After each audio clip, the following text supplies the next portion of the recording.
Bismillahirrahmanirrahim. Assalamualaikum warahmatullahi ta'ala wabarakatuh. Memberkati majlis ilmu kita, marilah kita mulakan dengan baca umul kitab Al-Fatihah. A'udzubillahi minasyaitonirrajim. Bismillahirrahmanirrahim. Alhamdulillahirabbil alamin, arrahmanirrahim, maliki yaumiddin. Iyyaka na'budu wa iyyaka nasta'in. Ihdinas siratal mustaqim. Siratal ladzina an'amta 'alaihim ghairil maghdubi 'alaihim waladdallin. Amin. Alhamdulillahirabbil alamin wa bihi nasta'in wassalatu wassalamu ala asyrafil anbiya'i wal mursalin wa ala alihi wa ashabihi ajma'in. Subhanaka la 'ilma lana illa ma 'allamtana innaka antal alimul hakim. Rabbi shrah li sadri wa yassir li amri wahlul 'uqdatam min lisani yafqahu qawli. Allahumma zidna ilma warzuqna fahma. Allahumma nawwirna ya Allah bi nuri ilmika wa aba'ina nisyan bi rahmatika ya arhamar rahimin. Amin. A'udzu billahi minasyaitonir rajim. Ya ayyuhalladzina amanu taqullaha wa qulu qawlan sadida yuslih lakum a'malakum wa yaghfir lakum dhunubakum wa man yuti'illaha wa rasulahu faqad faza fawzan 'azima. Sadaqallahul 'azim. Amma ba'd. Yang dimuliakan barisan urus dia di pihak Jawi dan masjid-masjid wilayah, seterusnya tuan-tuan, puan-puan, para peserta program pondok masjid untuk program yang kita kira sebagai program sulung julung kali diadakan di Jawi. Alhamdulillah, bersyukur kepada Allah Subhanahu Wa Taala pada pagi ini dapat kita sama-sama meneruskan sesi ataupun slot yang kedua yang diberikan perbincangan kepada saya atas tajuk rawatan Islam. Mudah-mudahan para peserta semua yang mendokong pengajian pondok masjid ini dapat terus bersama-sama istiqamah dan memahami akan apa itu rawatan Islam yang sebenar. Walaupun tak ada sebenar dekat sini, kita kata sebenar tu kenapa? Ada yang kadang-kadang mendakwa perubatan Islam, tapi barangkali ada sedikit percampuran atau percanggahan dari sudut amalannya daripada syariat. Baik, tuan-tuan, perempuan mati Allah Subhanahu Wa Taala, insya-Allah perkongsian pada hari ini yang sejam ini yang terlalu singkat sebenarnya, saya akan bawakan tajuk kepada pengenalan kepada pengubatan Islam. Saya maklum, saya tahu bahawa tuan-tuan perempuan dah tahu tajuk ini dan barangkali ada yang pernah mengikuti program-program seminar-seminar pengubatan Islam dan mungkin juga telah mengikuti pengajian pengubatan Islam secara khusus, yang mana kalau berdasarkan panduan ataupun rujukan kepada perbincangan ini, saya diminta untuk membawa perbincangan berdasarkan kitab yang dinamakan kitab Pengantar Pengubatan Islam yang dikarang dan disusun oleh almarhum Tuan Guru Dr. Harudin yang diterbitkan pada tahun 2011. Jadi kalau kitab ini 5 jilid, yang sebenarnya kitab ini diajar ataupun pengajiannya secara khusus di pusat rawatan. Kalau di peringkat pusat di Bandar Baru Bangi, peringkat negeri pun ada di negeri-negeri yang mewujudkan kelas pengajian. Kalau di Bandar Baru Bangi, pengajian ini selama setahun, selama setahun, dan akhir kepada pengajian itu perlu maknanya setelah diuji dengan menghafaz beberapa ayat-ayat yang telah ditetapkan. Nanti kita akan bincang pada minggu-minggu akan datang. Cuma dalam ayat yang dihafazkan tersebut perlu ditasmi', diperdengarkan kepada pentasmi', iaitu guru yang akan mendengar, kemudian maknanya diuji, kemudian akhir kepada pengajian tersebut akan diberikan ijazah pengubatan Islam. Cuma saya nak perjelaskan di sini dalam program pondok masjid ni kita hanya mengambil kepada ilmu-ilmu asas sahaja, pengenalan sahaja, maknanya tidaklah kita berhasrat untuk memberi ijazah. Apapun ilmu itu boleh diamalkan, tak ada masalah. Okey, jadi pada saya ni tuan-tuan puan sebenarnya ada slide. Saya berhasrat untuk menyediakan slide tiap-tiap minggu. Di hadapan saya ni ada laptop yang sebenarnya saya gunakan slide ini sebagai panduan. PowerPoint, katakan PowerPoint yang power lah. Yang untuk saya persembahkan kepada tuan-tuan. Mungkin nanti pihak tuan-tuan boleh, perempuan boleh dapatkan melalui urus dia. InsyaAllah setiap minggu saya akan berikan berdasarkan tajuk-tajuk yang telah diberikan. Jadi untuk kali ini ataupun mukadimah ini kita nak cerita tentang ataupun berkenalan apa itu pengubatan Islam. Supaya kita lebih jelas bila mana tentang rawatan Islam ini, rawatan yang disebut mungkin barangkali orang panggil alternatif lah, alternatif. Tapi kalau dari konsep di bawah Kementerian Kesihatan ada satu bahagian dinamakan bahagian tradisional dan complementary, ya, yang mana di perubatan Islam ini berada di bawah complementary, complement. Dia bukan alternatif, bukan pilihan, tetapi complement, saling melengkapkan. Dia melengkapkan. Andainya kalau di perubatan di hospital mungkin kesembuhan itu tak ada, belum ada lagi, belum jumpa lagi, barangkali ada perubatan Islam yang boleh membantu rawatan tersebut. Sebab kita tahu sebagai seorang Islam, usaha kita selain daripada usaha fizikal ni, kita adakah meletakkan satu lagi keyakinan melalui usaha dan melalui berdoa meminta kepada Allah Subhanahu wa taala. Baik, kita tengok yang berkaitan dengan muqaddimah ilmu penguatan Islam itu. Tuan-tuan ambil poin dia, ya. Pertama, perubatan Islam ni dia suatu ikhtiar. Ikhtiar kita maklumlah usaha. Sakit kita pergi hospital pun usaha juga kan. Tapi ada lagi selepas itu. Ya, nak dimaksudkan ikhtiar tu ikhtiar apa? Penyembuhan penyakit jasmani, penyakit fizikal lah. Walaupun barangkali kita duk faham kalau penyakit fizikal ni, sakit jantung, buah pinggang, kencing manis, macam 3 serangkai ni, kita banyak pergi jumpa dengan doktor lah, ambil nasihat, ambil ubat kan. Bukan kalau buah pinggang buat dialisis. Tapi sebenarnya kita boleh beramal dengan ayat tertentu. Mudah-mudahan penyakit itu kalau izin Allah nak sembuh 100% tak mustahil, tapi paling tidak dia memudahkan urusan dari segi rawatan dialisis tadi, insya-Allah. Yang seterusnya disebut ikhtiar juga dari sudut penyembuhan penyakit rohani. Ini yang besarlah dalam pengajian perubatan Islam. Biasa kalau kita masuk universiti kan ada pelajaran major, minor, kan. Jadi major kepada perubatan Islam ini lebih kepada spiritual. Spiritual ni pun ada beberapa pecahannya. Ya. Tak habis lagi dia tu pengenalannya, iaitu kita dah tahu bahawa dia ikhtiar, penyakit jasmani dan rohani. Yang kedua, dia berlandaskan kepada hukum syarak. Hukum syarak dia menggunakan bacaan-bacaan, kita selalu sebut ruqyah kan. Ruqyah syar'iyah, jampi yang syarak. Jadi menepati hukum syarak. Dia bukan soal bacaannya, soal orang yang memberikan perkhidmatan rawatan itu juga perlu dilihat. Dia panjang bahas tu kan. Nanti kita tengok macam ni. Tapi hukum syarak maknanya orang yang merawat, orang yang dirawat pun kena juga mematuhi syarak. Dia tak boleh pakai seksi-seksi. Kalau dia pakai seksi, kita bagi pakaian yang menutup aurat, contohlah kan. Di samping juga kita bukan sekadar merawat dengan doa, bahkan kita memberi nasihat-nasihat bagaimana cara kesembuhan yang diinginkan oleh Allah Subhanahu wa taala. Okey.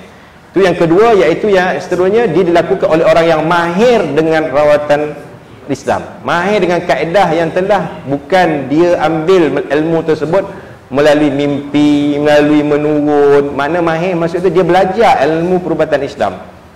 Kalau saya dengan rakan-rakan di perubatan Islam di Darul Syifa yang ditinggalkan oleh almarhum tuan guru, kita memang ada buku ni yang saya kata tadi. Kita belajar buku ni dari kulit ke kulit. Ada 5 jilid selama setahun. Ada bab-bab yang dikhususkan dalam perbincangan ini. Ya. Dan yang keempat, dia dilakukan semata-mata kerana Allah Subhanahu wa taala. Memanglah setiap pekerjaan tu tak dinafikan semua orang. Kita kata innamal a'malu binniyat kan. Setiap amalan itu dinilai dengan niatnya. Tapi kita ni niat kita lebih terus direct niatnya kerana Allah Subhanahu wa taala. Kerana kita berusaha, izin Allah Subhanahu wa taala lah yang memberi kesembuhan. Bahkan kita menyatakan juga kita tidak berhak untuk menentukan kesembuhan seseorang itu. Di bawah tu saya letak dia punya hashtag Darul Syifa itu sendiri, iaitu kesembuhan hanya milik Allah. Kesembuhan hanya milik kita, berusaha dan berdoa, Allah lah yang memberikan kesembuhan. Andainya tak sembuh pun, barangkali Allah memang meminta kita untuk terus berusaha, usaha dan terus usaha. Dan di sana usaha yang kita buat tu tak lain tak bukan kita ambil bacaan Al-Quran, doa-doa. Dan kita tahu ayat Quran yang kita baca itu adalah kalam Allah dan berpahala. Baik, tuan-tuan puan-puan Allah Subhanahu wa taala. Seterusnya kita lihat akan konsep pengobatan Islam itu. Yang pertama, dia memenuhi sunnatullah, ketetapan Allah. Allah telah menetapkan adanya ilmu ini, dan ilmu ini ada individu yang mempelajarinya, dan ada individu yang memberi khidmatan, memberi bantuan kepada orang yang memerlukan. Ya. Yang keduanya, dia nak mencari ikhtiar, mencari kesembuhan. Kita orang yang sakit ni macam-macam, sakit fizikal, sakit spiritual, rohani, macam-macam penyakit. Kan? Barangkali kalau kita melihat penyakit fizikal tadi, macam saya kata, kita rujuk di hospital, jumpa dengan doktor kan, sakit-sakit yang nampak lah, dia diagnose, dia panggil kan. Mungkin ada alat dipanggil sebagai apa, CT scan, MRI kan, tengok penyakit-penyakit tertentu, ambil kita kata darah kan. Tapi ada penyakit yang kadang-kadang orang anggap dia tidak penyakit, dia tidak menyatakan penyakit sedangkan dia penyakit. Contoh kita kata masalah rumah tangga kan, contoh masalah keras hati, macam sekarang buka sekolah ni, ada beberapa kes datang mengadu dengan saya, anak dah tak nak sekolah. Dan tengok jugalah kenapa tak nak sekolah, sebab dah seronok sangat duduk cuti PKP, duduk kat rumah ke, ataupun sebab-sebab yang lain. Anak yang degil, macam-macam lah ya. Bahkan kita melihat juga soal soal kehidupan manusia yang diuji berkaitan dengan hati, kegelisahan, keresahan.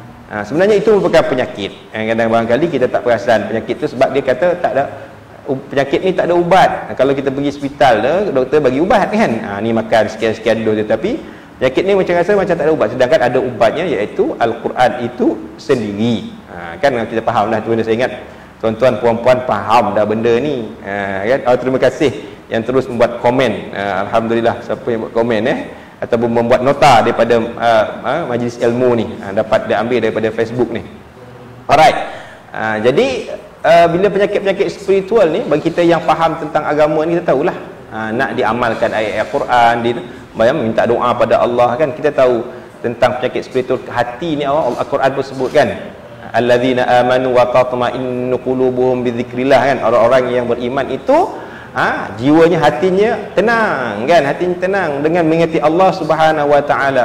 Ala bidzikrillah tatma'innul qulub, ketahuilah bahawa dengan mengingati Allah maka tenanglah hati-hati orang-orang yang beriman kan, hati-hati kita.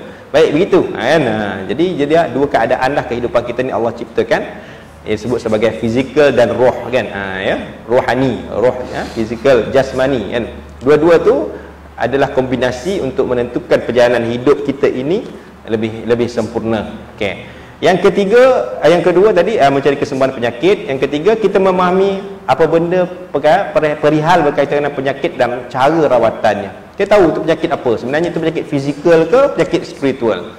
Sebab kalau jumpa perubatan Islam macam contoh di tempat kami Darul Syifa, kita akan tanya dulu, kadang dah pergi jumpa doktor belum, dah pergi klinik belum, kan. Tak apa, dia kata dah. Kalau dah, doktor kata apa? Tak tahu, kata tak ada apa, tak ada apa-apa, dia kata. Maka kita ikhtiar dengan perubatan Islam. Andainya kalau kita rawat tak ada apa-apa, ni saya rasa kalau berterusan penyakit ni boleh mendapatkan doktor, jumpa dengan doktor. Begitu kita nasihat begitu. Mana kita seiring, ya.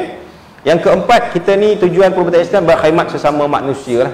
Berkhidmatnya lebih membantu, dan kalau di prinsip kami, kita tidak mengharapkan sebarang bentuk bayaran yang khusus, tak ada ketetapan bayaran.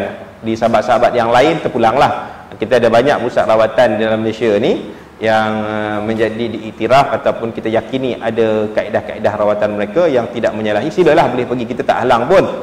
Ya, tapi dalam konsep pendekatan Darul Syifa, kita nak belajar, kita nak ajar pesakit itu ikhlas, dan kita nak perawat juga ikhlas. Jadi kita tak tetapkan sebarang bentuk bayaran. Kita berkhidmat sesama manusia, mudah-mudahan kita berdoa kepada Allah Subhanahu Wa Taala penyakit tersebut sembuh, pesakit tersebut sembuh, dan secara tak langsung doa itu juga akan mengiringi orang yang membuat doa ataupun kisah perawat tersebut. Yang kelima, iaitu mencari redha Allah Subhanahu Wa Taala. Kita ni hidup nak pahala yang sikit-sikit kan. Mana boleh kita dapat kan. Itu sebabnya kita hidup ni prinsipnya kita bantulah orang kalau boleh. Insya-Allah Allah akan bantu kita. Ya. Ada 5 tadi. Pertama, memenuhi sunatullah yang ditetapkan oleh Allah, ketetapan Allah. Yang kedua, mencari kesembuhan penyakit. Yang ketiga, memahami perihal penyakit dan juga cara rawatannya. Yang keempat, berkhidmat sesama manusia. Orang pernah tanya, Ustaz, perawatan ni, ruqyah ni boleh tak baca kepada binatang? Boleh ikhtiar, tapi jaranglah kita kata binatang tu dia datang sendiri nak ambil rawatan, melainkan tuan dia bawa kan. Boleh, tak ada masalah, dia juga makhluk Izin Allah Subhanahu Wa Taala boleh sembuh ya. Biasanya kesakitan yang dirasai, yang ada perasaan ni manusia lah, binatang tak ada perasaan kan. Ya. Yang kelima, mencari redha Allah Subhanahu Wa Taala ya dalam kehidupan ini. Itu konsep perubatan Islam. Baik. Seterusnya kita nak ambil rujukan di manakah ilmu perubatan Islam ini datang. Tak lain dan tak bukan dia datang daripada Al-Quran. Nanti kita akan tengok dalilnya sebentar lagi. Yang keduanya daripada hadis. Tentu ada hadisnya. Tak boleh kita nak bawa sebarangan kan. Kemudian ada ijtihad para ulama, ada kepersekatan para ulama kan, ada perbincangan para ulama. Begitu juga dengan perawat-perawat Islam yang kita tahu ilmu mereka. Mereka juga kalau kita lihat istilah hari ini, kita ada satu pengajian kitab yang dikarang yang ditulis namanya Tibbun Nabawi, maknanya perubatan Nabi, memang ada. Okay? Daripada sana akan keluarlah dua benda, iaitu doa yang datang daripada Al-Quran ataupun ruqyah. Kan? Ruqyah ni bacaan-bacaan mungkin daripada hadis, doa daripada hadis, dan mungkin doa-doa yang disusun yang ditulis oleh orang-orang alim yang difahami maknanya. Bukan tak faham makna. Doa ni biasanya kita fahami dalam bahasa Arab lah, tapi sebenarnya ruqyah ni tak semestinya dalam bahasa Arab, bahasa apa pun boleh. Tapi dekat dengan bahasa Arab kerana Al-Quran itu dalam bahasa Arab. Okay, hadis Nabi itu dalam bahasa Arab. Okay, yang keempatnya, ya, pertama Quran, hadis, ijtihad para ulama. Yang keempat dia kajian pakar perubatan Muslim. Kita ada kajian-kajian macam isu vaksin sekarang ni kan dikaji. Bahkan kita pun duduk-duduk sibuk-sibuk vaksin tanpa kita sangka bahawa vaksin yang kita terima itu dikaji, dibuat oleh suami isteri yang beragama Islam, difahamkan begitu kan, daripada Turki. Subhanallah. Jadi kita pun, mereka juga beriman kepada Allah, mereka bertakwa sama macam kita, solat, bahkan mungkin lebih lagi daripada itu. Kan? Kelebihan mereka yang Allah berikan sehingga mereka mampu untuk menghasilkan keperluan umat pada masa hari ini. Ya. Baik, iaitu dalam kajian perubatan Muslim ada dua perkara. Pertama, bahan-bahan yang digunakan adalah bahan sumbernya halal. Kan, kita tahu ubat yang kita buat, walaupun hari ni kita istilah ada orang kata vaksin tu daripada ni, tapi setelah dimuzakarahkan, dibincangkan oleh pihak ulama, maka adalah kita kata kebenaran, kewajipan, keharusan sesuatu vaksin atau imunisasi itu diambil. Okay, kan? Jadi ubatnya halal. Begitu juga dalam rawatan Islam, kita juga ada bahan-bahan juga. Rawatan kita ada bahan-bahannya yang halal. Dia tak boleh ambil sebarangan, ambil daripada darah ular, na'udzubillah kan.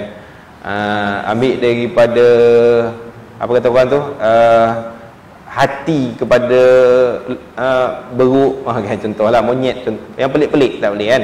Kadang ambil air daripada tempat yang kotor, na'udzubillah, bukan gitu. Kita ada bahan-bahan juga. Kalau nak guna air yang maknanya air mutlak lah. Kalau sebaiknya air zam-zam, tak ada air zam-zam, air mineral yang ditapis kan, air yang makna air asli lah ya. Air hujan pun boleh ya. Okey, adalah kaedahnya ya, bahan-bahannya, sumbernya. Kemudian yang kedua, kaedahnya tidak bertentangan dengan syarak. Apa maksud kaedah tidak bertentangan dengan syarak?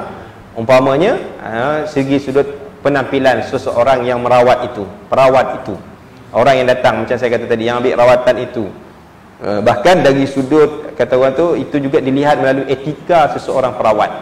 Kan, macam mana kata dia tu akhlak ni macam mana. Dia merawat tapi semayang tak buat, contohlah puasa tidak, semayang kan.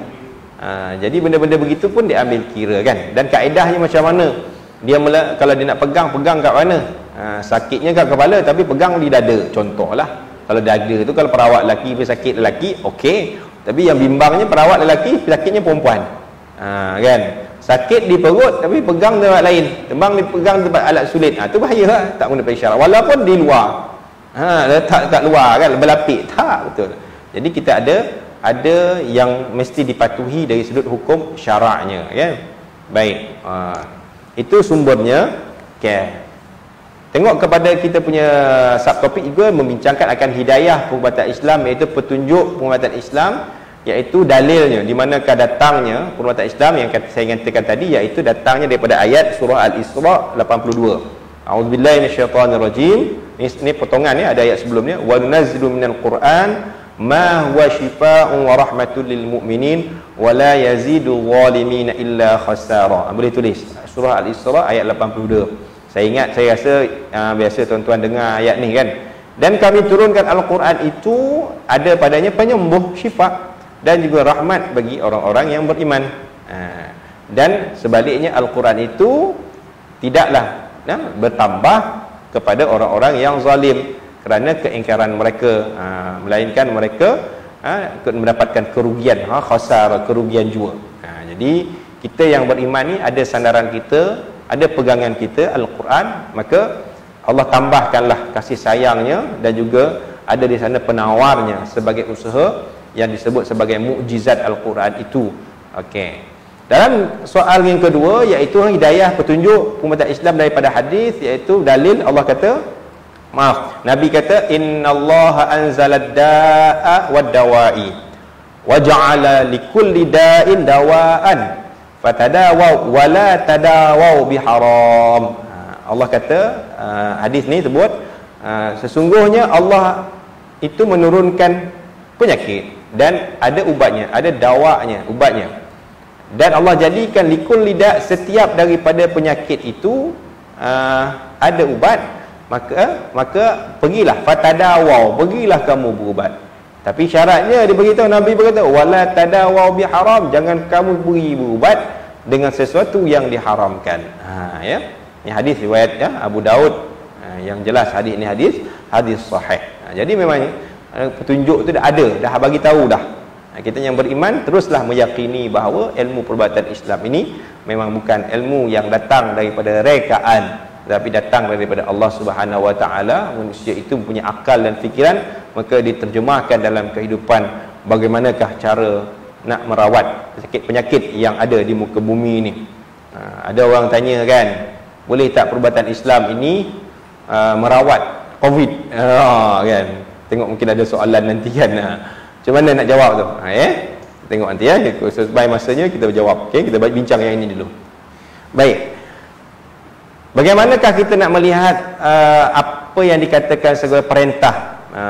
Kata perintah ni memang wajib lah pula, tapi tak adalah wajib. Kita saranan kan untuk dapatkan rawatan ni. Bagaimana Allah Subhanahu Wa Taala, Nabi sebut dalam hadisnya daripada riwayat Ahmad, dia kata tadawaw ibadallah, berubatlah wahai hamba-hamba Allah, fa innallaha azza wa jalla, maka sesungguhnya Allah Subhanahu Wa Taala lam yunazzil, tidak menurunkan da'an, penyakit, melainkan illa anzala ma'ahu syifa, melainkan turunnya bersama-samanya ubat. Maknanya setiap penyakit itu ada ubat, cuma barangkali belum jumpa ubat, dan mungkin barangkali ubat itu tak semestinya dalam bentuk kapsul kan, mungkin dalam bentuk kaedah orang selalu sebut apa, merawat itu lebih baik daripada mengubat kan. Contoh muncul zaman sekarang yang dah lama dah kan, kita penyakit HIV. Mengapa penyakit HIV itu datang? Padahal tak pernah tahu pun kan, tahu. Tapi disebabkan apa ke?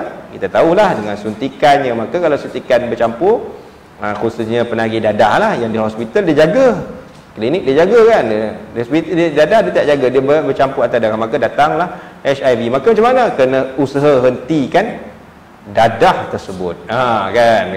Kalau lain pula kalau kita kata sebab HIV kerana hubungan yang salah kan, maka hentikanlah, benda tu memang menyalahi hukum syarak. Maka datanglah penyakit-penyakit kalau tidak dapat dikawal begitu. Alright. Jadi ada ubat. Jangan kata setiap benda tak ada ubat illal maut wal haram, kecuali yang tak ada ubat, iaitu mati. Mati tak ada ubat. Dan al-haram, iaitu penyakit tua, tak ada, tak boleh nak kembali ke muda. Tapi nak make up balik jadi muda boleh, tak ada masalah kan. Ramai pun begitu.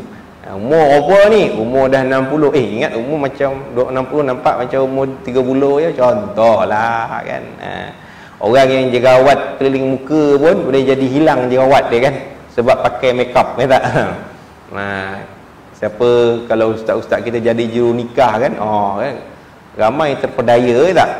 Termasuk pengantin tu pun terpedaya lah kan. Masa datang jumpa kita biasa-biasa je, masa menikahnya ya Allah kan, cun melecun contohlah kan, nak bagi tahu boleh hilang dengan alat makeup tersebut.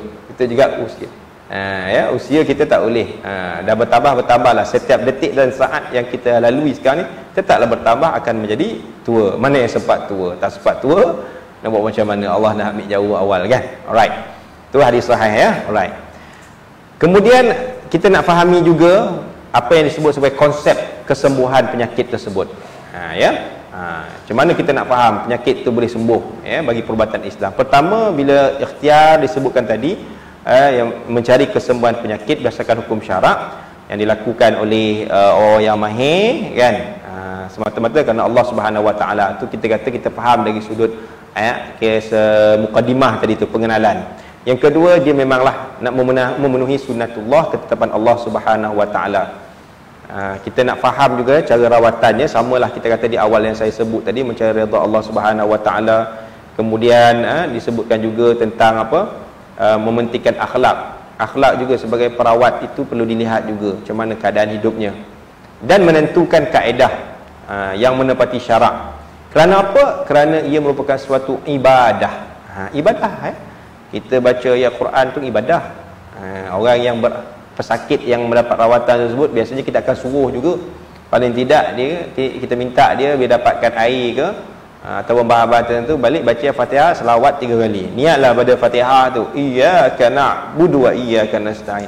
Saya tak langsung kita adalah pesanan kita kepada dia menyampaikan ilmu. Pada Engkaulah kami menyembah dan Engkaulah kami mohon pertolongan. Kan minta beritahu, dia pun beramal. Daripada dia kurang baca Fatihah, dia akan banyak baca Fatihah. Kerana kuasa surah Fatihah itu cukup hebat. Banyak doa-doa sebenarnya dalam surah Al-Fatihah, tapi barangkali kita tidak menyedari. Beramallah dengan surah Al-Fatihah, bukan sekadar beramal ketika mana kita menjadi kewajipan ketika rukun dalam solat, bahkan kita beramal di luar waktu, di luar waktu selain daripada ibadah solat. Macam saya kan dalam kuliah tadi mukadimah, saya akan baca dengan Fatihah kerana ambil keberkatan surah Al-Fatihah. Tak ada lagi surah lain-lain yang saya ingat perlu wajib dibaca dalam solat. Kan ayat tak ada. Kalau kena surah Baqarah dalam solat, lagi ramai orang tak semayang kot, kan. Cuma ada surah sunat baca, apa-apa surah pun, bahkan potongan ayat pun boleh baca selepas surah Al-Fatihah. Tapi Fatihah wajib, mesti ada keistimewaan surah Al-Fatihah, sebab yang diamalkan. Jadi ayat kelima tu, iyyaka na'budu wa iyyaka nasta'in, tu sebenarnya adalah ayat berkaitan kita minta doa kepada Allah Subhanahu Wa Taala. Tapi jangan pula baca ayat 5 tu je, bacalah ke surah Al-Fatihah tu 7 ayat tu. Kemudian kita kata balik beramal pula baca dengan selawat. Banyakkan selawat, berkat, ambil keberkatan Nabi kita. Selawat 3 kali, maka dia pun minum air, sapu air. Setelah langsung dia boleh beramal berterusan, bila dia datangkan ujian dalam diri dia kepadanya. Kemudian disebut tentang konsep perubatan penyembuhan penyakit ni, dia adalah berkaitan dengan soal akidah. Akidah kita ni kena jaga, sebab orang kita kata rawatan ni dia macam-macam. Yang saya kata tidak ada alternatif. Minta maaf lah, kan. Kalau di kalangan kita yang mendengar ni, tapi kita punya Facebook ni tertutup untuk peserta je. Yang ada mengambil rawatan istilah kita ni daripada dulu lah, daripada saya kecil pun tak pernah dengar lagi perubatan Islam ni. Biasanya kalau ayah tu kalau dia tak nak pergi klinik, senang mendapatkan seorang yang dinamakan sebagai di kampung kita ada je, kan, panggil bomoh dukun. Jadi alhamdulillah lah, izin Allah sembuh juga. Tapi kita kena faham, kerana kesembuhan itu di istilah dia matlamat tidak menghalalkan cara. Andainya ada benda yang salah, maknanya tak semestinya rawatan yang bercanggah dengan Islam ni, kan. Ada juga orang pergi jenguk dengan Hindu sembuh, dia kata. Tapi kita Islam ada akidah kita, ada pegangan kita.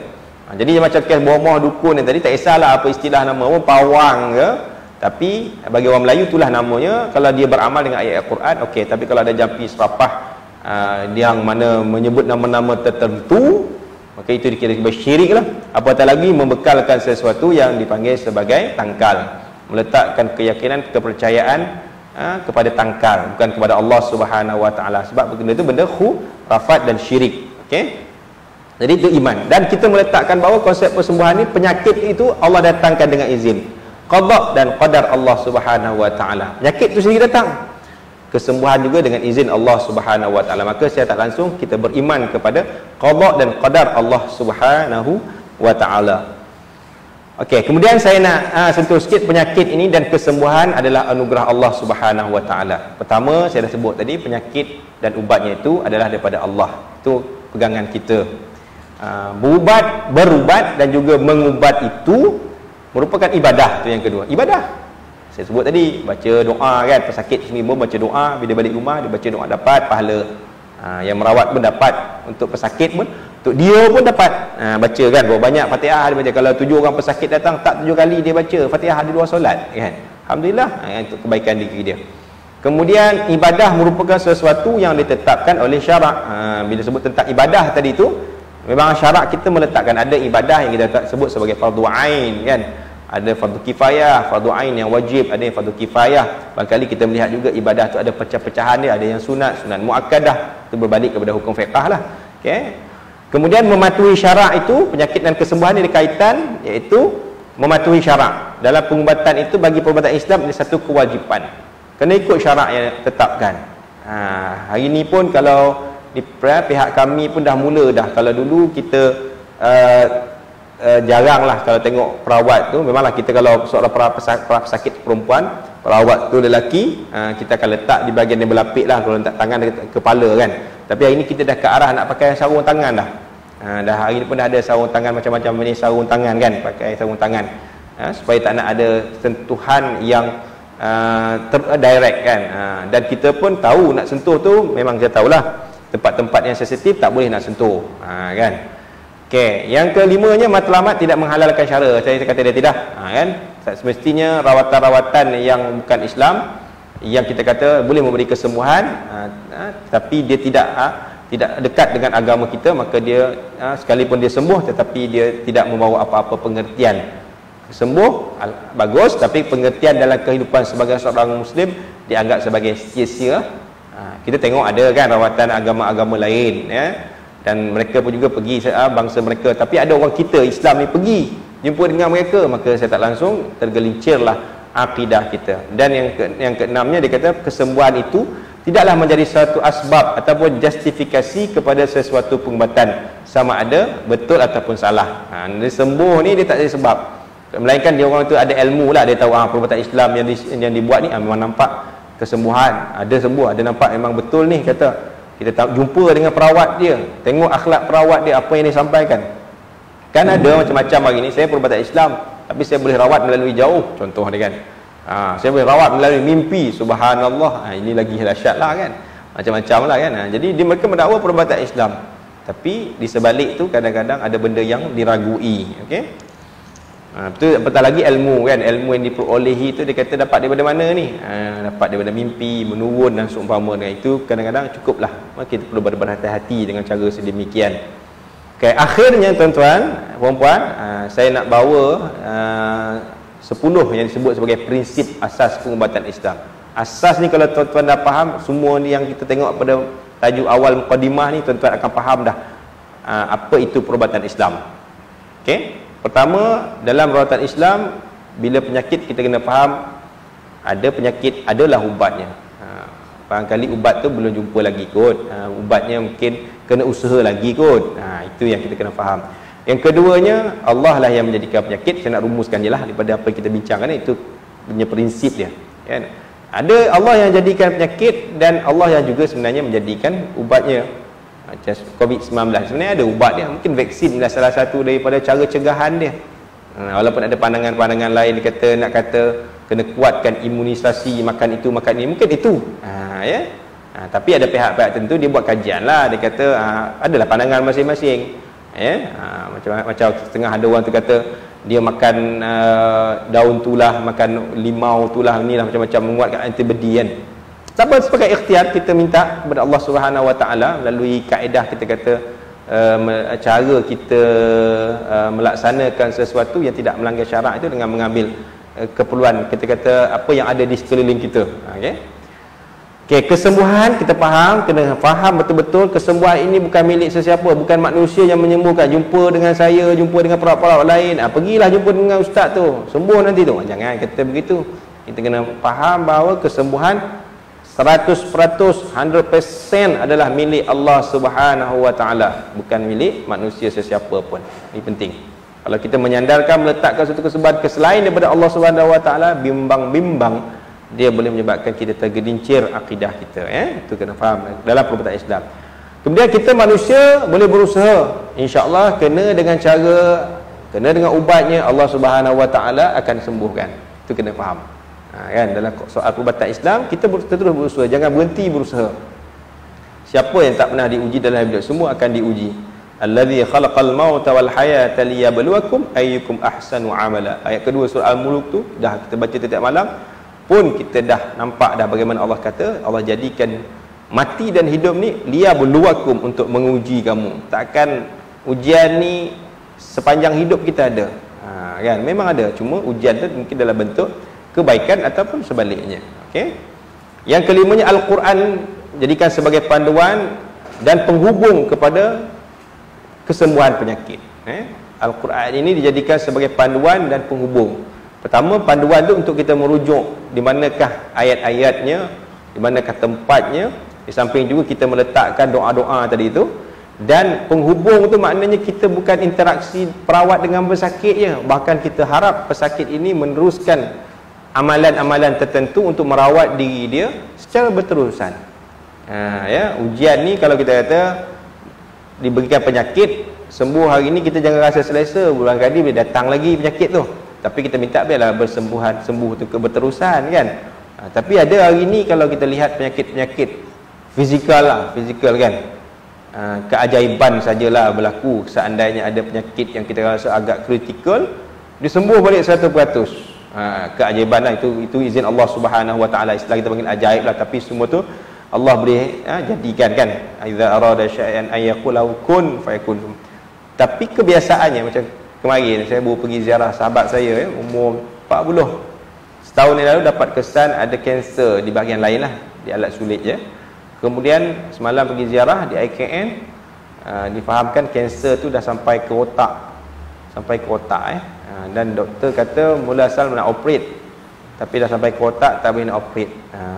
Istilahnya kalau kita kata nak kata tunggu masa tu, kita tak tahulah, tu Allah punya kerja lah kan. Itu bukan kerja kita nak hidupkan mati orang ni. Tapi kebiasaannya begitulah, maknanya ada tempoh lah. Doktor kata bertempoh lah dia hidup ni kan. Melainkan dia kuat, dia boleh lawan. Yalah, benda-benda gini dia soal penyakit fizikal satu, nak kekuatan dari sudut dalaman tu betul nak melawan penyakit tersebut kan. Sebab saya nampak gaya dia tu, dia dah mula tak nak bercakap sikit-sikit. Masa dia mula-mula masuk di hospital itu, kawan yang bawa saya tu, kawan hospital kata dia memang berjalan apa, sekarang dia dah tak nak berjalan, bercakap pun dah kurang kan. Lepas tu bila saya bercakap dengan dia, sekitar pertemuan saya 10 minit tu, kita doa, beri nasihat, dia pun macam terperanjat lah sebab saya dah 20 tahun tak jumpa dia kan. Menangis dia. Dia tahu Allah uji dia keadaan sedemikian kan.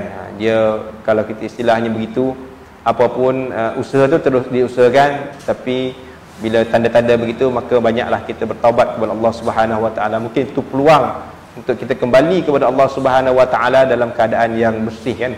Dapat kita bertaubat sebenar-benarnya, dapat kita beramal. Dia bukan orang biasa, dia hafal Quran juga, subhanallah. Ni Allah uji dalam keadaan sekarang. Bujang lagi, tak sempat nak kahwin lagi. Itu lagi pula kan. Jadi menangis, keluarkan air mata dia. Saya peluk dia, usap kepala doa dia. Itu nak disebut yang kita kata penyakit itu adalah Allah bagi sesuatu kepada seseorang untuk menguji hidupnya. Okey. Dan kita tahu bahawa tempat kita yang kekal adalah di sana. Okey.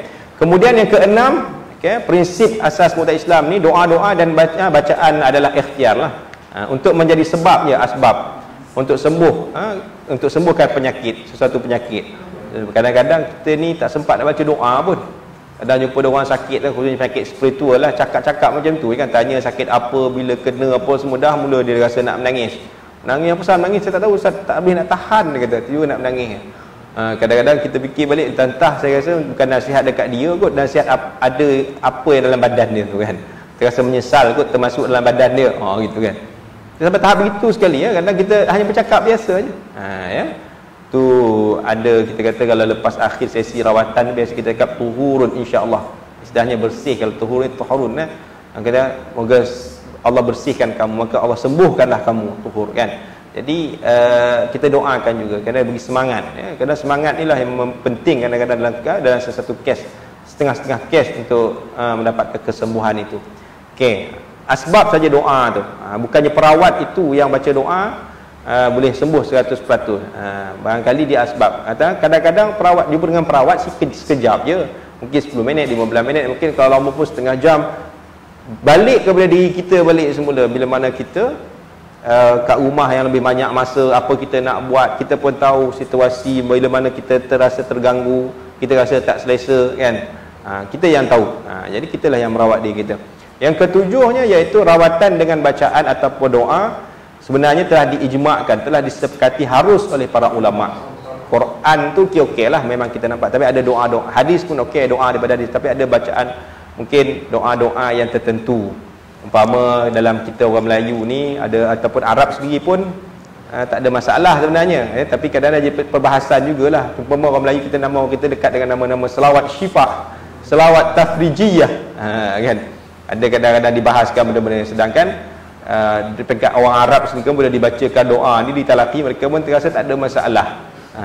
Boleh doa. Sebab nak bahas tentang selawat syifa tu, selawat tu sebenarnya lain, rangkaian kesinambungan ayat tu sebut tibil qulub tu cerita lain, dan diterjemahkan tu kefahaman kita ada terjemahan dengan keberkatan berselawat itu menyembuhkan hati-hati. Kita faham tu.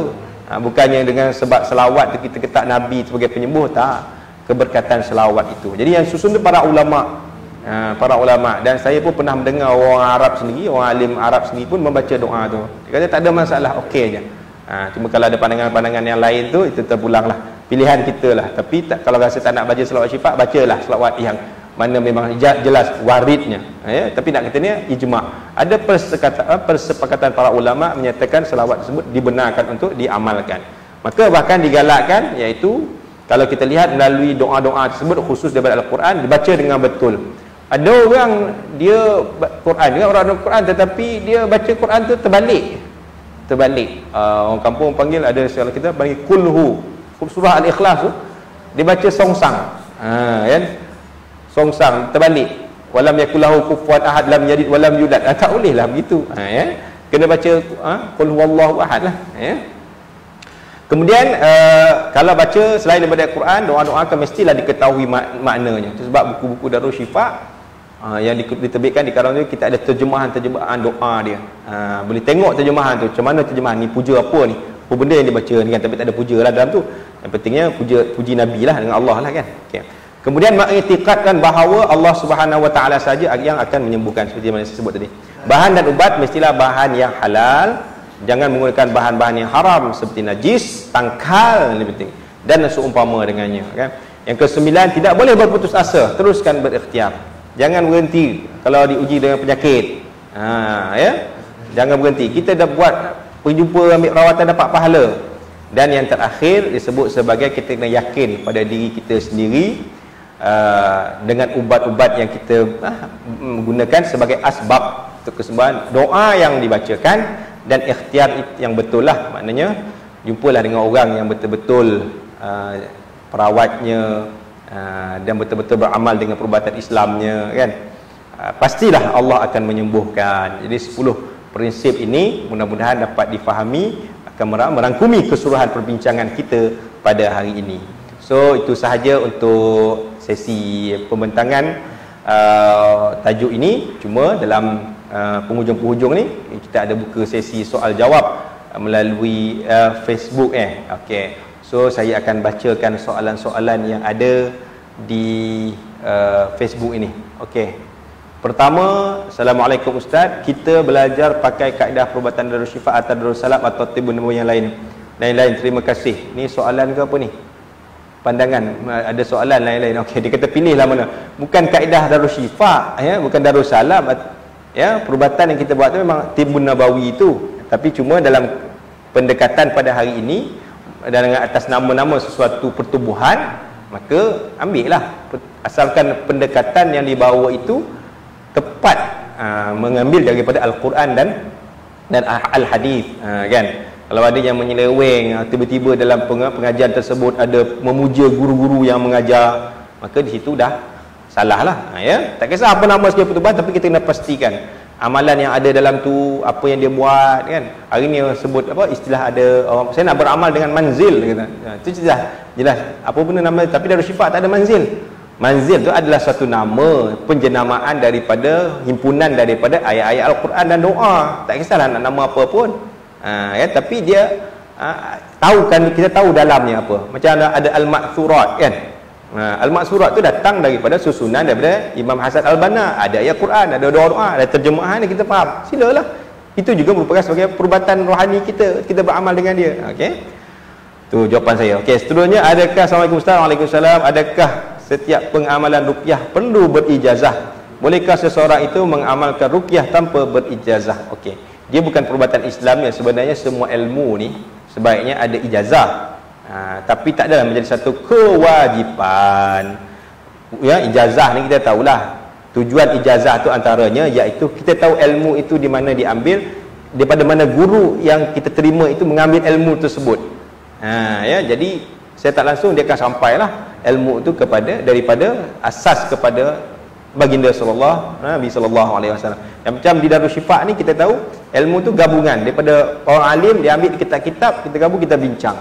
Contohlah tuan-tuan, contoh saya nak buat ada perubahan dalam konteks masa hari ini. Kalau segi bahan rawatan ya, kalau kita pernah dengar ada orang perubatan Islam gunakan limau. Apa-apa limau saya tak tahulah, sebab zaman saya belajar Darul Syifa tak ada limau. Dulu Darul Syifa guna limau. Limau nipis ke limau apa. Tapi hari ini kita tak gunakan limau, walaupun kemujaraban itu ada dan dia tidak menyalahi hukum. Tapi kita ambil yang lebih dekat, kerana ada nas Al-Quran itu sendiri, ada nas hadis itu sendiri menyatakan bahawa ada bahan yang lebih sesuai digunakan, iaitu contohnya daun bidara, daun sidrin, ada dalam Quran kan. Jadi kita tak gunakan limau, sebab limau ni dah banyak orang lain guna. Contohnya minta maaf lah, kadang-kadang perubatan Melayu tradisional pun banyak guna limau. Yelah, nak mandi limau tu tak apalah, yang kadang kalau orang nak perah limau dengan apa, asah keris contohlah kan. Benda-benda gitu kita bimbang dia ada membawa kaitan-kaitan dengan makhluk-makhluk halus. Tak salah guna limau, kita sebab dulu kita guna, tapi kita ada lebih alternatif yang menjadi pilihan utama, kita gunakan daun bidara tadi itu. Okey, contoh. Okey, Assalamualaikum, apa pendapat Ustaz tentang tangkal menggunakan ayat Al-Quran? Dah nama tangkal tu tak kisahlah ayat Quran ke apa ke kan.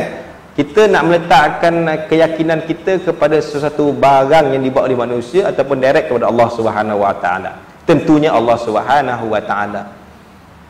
Orang letak kadang-kadang kan bukan tangkal je lah. Orang letak kat kedai kan, kat rumah lah. Nak masuk rezeki dia gantung ayat 1000 dinar. Suruh baca pun tak reti contohnya kan. Tahu nak masuk rezeki tapi suruh baca tak reti ayat 1000 dinar tu, elok diamalkan. Bahkan kita bukan nak dapat rezeki ni bukan beramal yang tu yang utamanya, bahkan ada sebut benda-benda yang lain kan, doa-doa ya, kata amalan yang lebih warid, yang lebih dekat contoh ni kan. Tu kita bahas hal-hal lain lah kan, bab lain lah. Tapi nak ceritanya apa je yang diletakkan sebagai pergantungan kita, sekalipun dia ayat-ayat Quran, maka tetaplah kita salah meletakkan keyakinan kepada sesuatu yang bukan selain daripada Allah Subhanahu Wa Taala. Tak payahlah tangkal-tangkal. Minta maaf lah, dulu pernah zaman-zaman saya dulu orang cukup yakin nama daun koka. Kalau faham bahasa koka ni, ada satu perkataan, tak tahu atau negeri saya ke, ada panggil kokak tu, kokak ni macam benda tak, kayu koka kan, kita pernah bincang kayu koka ni betul ke kayu koka kan. Takut lah dengan harganya, kalau saya di Mesir dulu 10 biji dapat dengan harga 10 rial, 10 ringgit tu 10. Kayu koka ni dia kata kayu yang tongkat Nabi, tongkat apa, bahtera Nabi Nuh, kayu ni. Betul ke? Kita pun tak tahu, tak pasti. Lepas tu bukan apa betul tak betul, satu hal. Satu yang kedua, dia meletakkan kelebihan yang ada pada koka tu. Dia kata apa tu, saya dulu pernah pakai cincin dengan kayu koka. Kayu koka, tapi sampaikan dia kata nak masuk tandas tak boleh pakai cincin ni. Oh, Masya Allah, kita pun bimbang. Dia meletakkan keyakinan kepada koka. Tapi ada yang berlaku izin Allah, masuk kayu koka tu dibuat tasbih ke apa ke, dimasuk dalam air, dia batuk, dia demam guna air tu, izin Allah sembuh. Tapi kita bimbang jatuh tadi dia matlamat tidak menghalalkan cara kan, bimbang dengan keyakinan kayu koka pula kan. Itu di antaralah. Apatah lagi kalau tangkal-tangkal memang digantung di badan, dililit di perut, apalagi kan diikat di tangan kan. Itu benda yang memang menyalahi. Okey, soalan saya Ustaz, Assalamualaikum warahmatullahi wabarakatuh. Apakah hukum berubat dengan urut patah tanpa perlu melakukan syirik, hanya makan sirih dan malam ketika tidur akan rasa benda gaib yang urut? Wow. Kan? Saya pun naik, kata orang tu mula remang nak dengar kan. Kita ni nak ke benda makhluk halus ni damping dengan kita? Kalau saya tak nak lah benda-benda gitu kan. Saya bimbang itu menjadi alat, kita kata nak kata sebab ke satu hal, atau kita kata menjadi satu masalah datang masalah yang lain. Kan? Beliau tidak mahu ke hospital sebab sudah tua dan perlu masuk besi. Kini beliau sudah sembuh asbab urut patah tersebut. Okey. Saya kata tadi, matlamat tidak menghalalkan cara. Kita kena tengok sejauh mana ilmu tersebut diletakkan sebagai tepat kepada syaraknya. Kalau dari sudut kita makan sesuatu je boleh datang, sama lagi kita nak macam menyeru lah, takut benda tu menjadi satu amalan menyeru, berperdupaan, kita bimbang pula benda tu boleh merosakkan akidah lah. Kita patah ni jelas lah, tak nak pergi hospital tak apa. Memang ada istilah orang urut patah kan, orang jumpa dengan orang urut patah. Saya pun tak pastilah, kita berdasarkan perbuatan Islam tak ada istilah urut patah. Kita tak jumpa pun nas Al-Quran yang jelas, hadis sendiri pun, kisah-kisah Nabi pun patah boleh ada dalil yang menyatakan boleh urut dengan patah tersebut kan.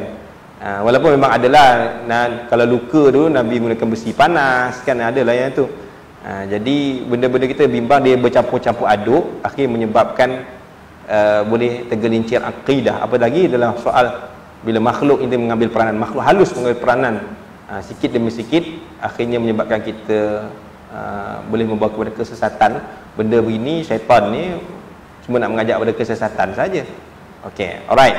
So itu saja soalan yang sempat dilayan, istilah ada yang sempat dibaca. Lain-lain insya-Allah kita akan jumpa pada akan datang, 2 minggu akan datang, teruskan perbincangan dengan tajuk berikutnya. Apapun sebagai penutup rumusan kepada perbincangan kita pada pagi ini, kita kena terus memahami apa itu perbuatan Islam, dan jangan malu untuk bertanya, jangan malu untuk merisik ataupun mendapatkan maklumat tentang sesuatu kaedah perubatan Islam. Kena. Dan kita nak kalau boleh perubatan Islam ini yang declare terserlah dari sudut pengamalan, di mana kita tahu bila tengok tu datang tanpa ada rasa sanksi, cara dia berubatnya, pusat rawatan dia macam mana, kan, tengok keseluruhan, bukan tengok sikit-sikit. Ni kadang tengok sikit dah, lepas tu pula dengar dapat cerita daripada mulut ke mulut. Kita pergi dengan sanggup, kadang-kadang minta maaf lah, berbelanja sampai beribu-ribu ringgit. Kami jumpa, pernah orang mengaku kami dah habis belas ribu dah, daripada satu penyakit jadi 10 penyakit. Sebab apa? Datang, dia kata dia rasa, dia beritahu dia ada saka, kena saka. Orang yang merawat dia kena saka. Lepas tu dah habis-habis merawat, datang tak sembuh, dia kata sebenarnya saka tu bukan awak seorang, sebenarnya saka tu ada dekat mak awak, dekat ayah awak pula. Datang buat mak ayah, tak habis dekat mak ayah, lepas tu bersangka pula dengan adik-beradik, semua adik-beradik turun, seorang kena bayar 1,000 orang. Kalau ada dah belah-belah orang, tak berbelah-belah ribu. Akhirnya apa yang berlaku sebenarnya? Kita ditipu. Maka siasatlah. Kita ada pihak berkuasa berwajib boleh bertanya, dan kita ada, kalau di peringkat Darul Syifa, alhamdulillah kami diterima oleh Kementerian Kesihatan, kami diterima oleh Kementerian Sumber Manusia. Kenapa pula Kementerian Manusia tu? Nak tahu, kena bincang lagi lah kenapa kena. Dan diterima oleh Jabatan Perkhidmatan Awam. Subhanallah, apa benda pula kaitan Jabatan Perkhidmatan Awam tu kan? Panjang pula ceritanya. Tapi cubalah dekati bersama dengan kami. Kami tak ajak macam mana pun, tapi bagi faham je lah usaha kami itu, dan mudah-mudahan kita dapat keluar menyelamatkan diri kita daripada sebarang bentuk kesilapan dalam kehidupan kita. Jadi sekadar itu pada pagi ini. Terima kasih kepada Rusia. Kita berjumpa pada akan datang, dan teruskanlah istiqamah. Saya doakan tuan-tuan berjaya, bukan nak kerja sijil ni, kerja nak dapatkan ilmu. Mudah-mudahan inilah bekalan yang kita boleh bawa, kita boleh sampaikan kepada orang-orang di luar sana. Sekadar itu, wallahu alam. Assalamualaikum warahmatullahi taala wabarakatuh. Al-Fatihah. A'udzubillahi minasyaitonir rajim. Bismillahirrahmanirrahim. Alhamdulillahirabbil alamin. Arrahmanirrahim. Maliki yaumiddin. Iyyaka na'budu wa iyyaka nasta'in. Ihdinas siratal mustaqim. Siratal ladzina an'amta 'alaihim ghairil maghdubi 'alaihim waladdallin. Amin. Bismillahirrahmanirrahim. Alhamdulillahirabbil alamin, wassalatu wassalamu ala asyrafil anbiya'i wal mursalin wa ala alihi wa ashabihi ajma'in. Allahumma inna na'udzubika minal baras wal junun wal judham wa min sayyi'il asqam. Allahumma inna na'udzubika kalimatillahi tammati min syarri ma khalaq. Bismillahilladzi la yadurru ma'a ismihi syai'un fil ardi wa la fis sama' wa huwas samiul 'alim. Fallahu khairun hafizah wa huwa arhamur rahimin. Rabbi zidna ilma warzuqna fahma. Allahumma iftah alaina futuhal arifin. Wa sallallahu ala sayyidina Muhammad wa ala alihi wa ashabihi ajma'in. Walhamdulillahi rabbil alamin.